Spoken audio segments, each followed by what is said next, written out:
宣璐发博怒斥造谣者，以为和肖战、杨紫扯上关系。网友：可笑。宣璐一直是一个中规中矩的艺人，不张扬不妖魔化。自从在《陈情令》中饰演师姐后，她的名气就在媒体上有了名气。只是之前节目中之出现在练习中出名的她，其实并没有参与，后来的进步也不显着，就这样一点点被大家遗忘。她通常承担大量配角，在媒体上，她不足以成为冠军。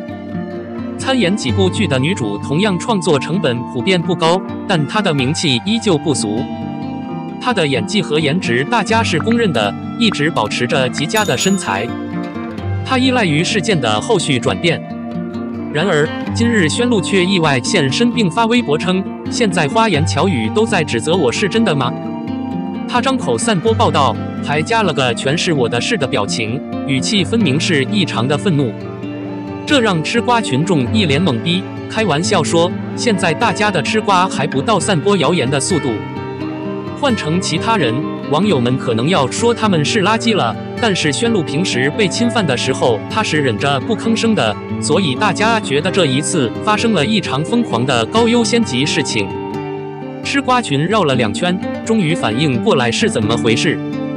原来有人说杨紫和宣璐是很久以前的伙伴，后来还传出宣璐陪肖战和冠军一起走到了尽头的小道消息。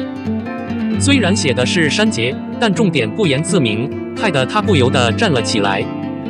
毫无疑问，宣璐和肖战是熟人，两人已经录制了这么长时间。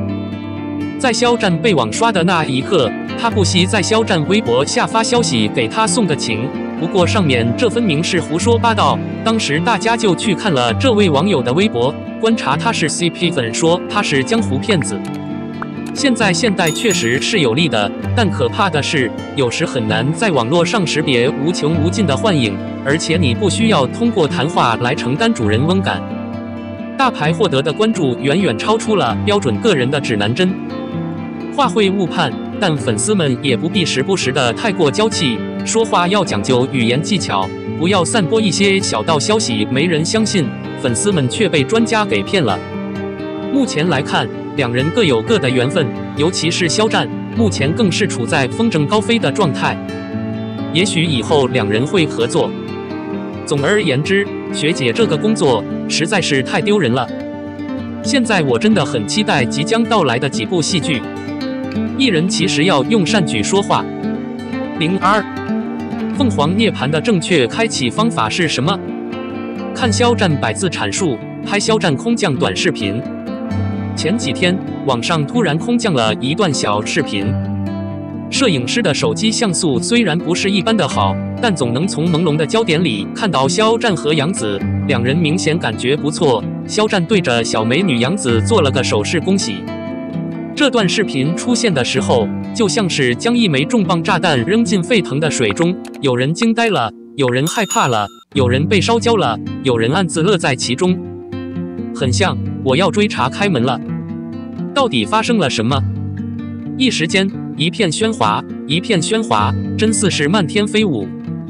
具体来说，这段视频发布的时间跨度非常微妙，在公众哀悼期，翻开每一页都充满了悲痛。然而，这样一个顶级流量明星被逗的短笑话匆匆而出，直冲上了列单的最高处，出现了你想象不到、你看不到的格局。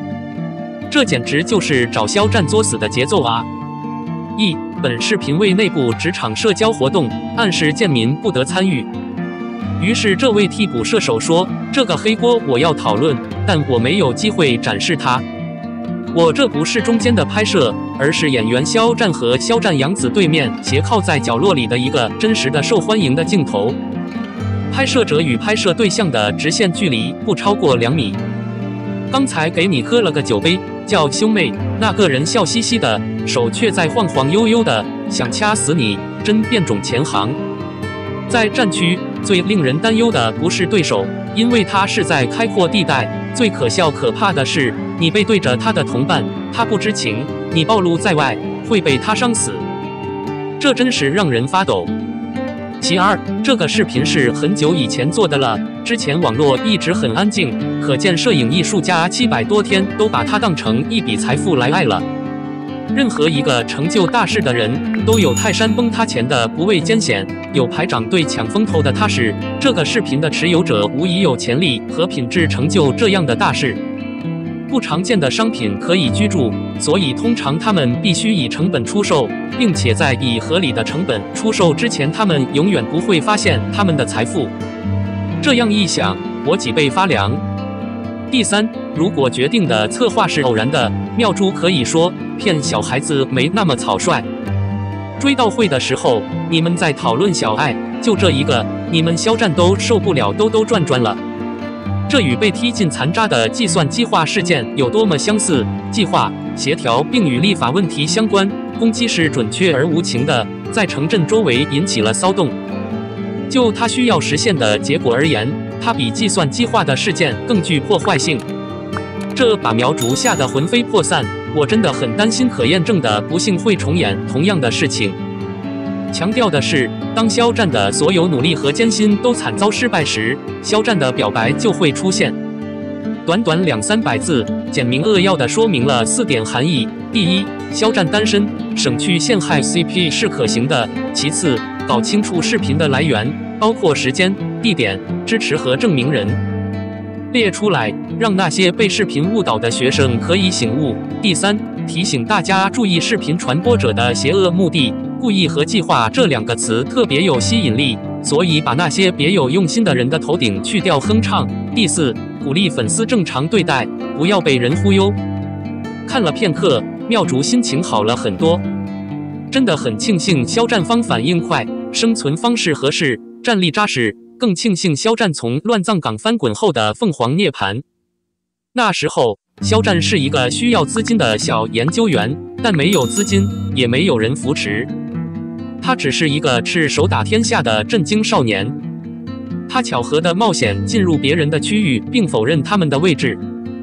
他还不熟悉名利场，日常的修炼直接被闷棍打了个正着。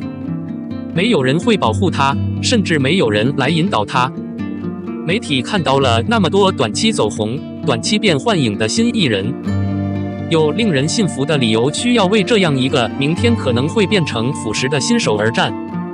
然后就剩下肖战自己，在其冷的气候中，一个人顶着风浪不甘示弱。然而，也正是这种豪迈，打动了越来越多的正常人。我们完全习惯于从书本中寻找那种人的长处，赋予那种宁愿扭曲比小说扭曲，但我们从未觉得这一切都会刻在一个可爱的孩子身上，他的嘴唇上有一颗痣。妙竹至少从那一刻起，会为肖战写一篇文章，相信自己的这一缕微光能淡化肖战面对的哪怕一丁点阴暗。苗竹这样一个个无关紧要的小角色，终于汇聚成了浩瀚无边的红海，终于让名利场看到了人性最伟大的一面，也看到了肖战身上不为人知的真相。最宝贵的力量，得人心者的天下，古人不忽悠我。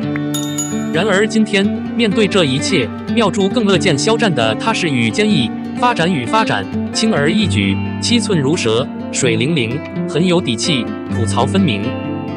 投诉：一篇100字的短文，直截了当地拍了一段长篇大论的海阔天空近海短视频，万物化为灰烬，残渣洗净，万物皆海川。所以有充分的理由需要再强调肖战了。你应该强调的是这背后的煽动者。总之，如果你用视频的角度来考察这样一个无数人的聚会，你可以很清楚地了解它，而无需从物理科学中获得弹道假说。谁是偷拍者？随后跟随影像一探究竟，一切便可揭晓于世。所有杀不死你的东西都会让你更加脚踏实地，这才是肖战凤凰涅槃最正确的开启方式。另外，最后还有一个隐藏的小福利，肖战爆的顶级蜥蜴宝石限制版，才2枚戒指，拿到手就被2个奥龙抢走了。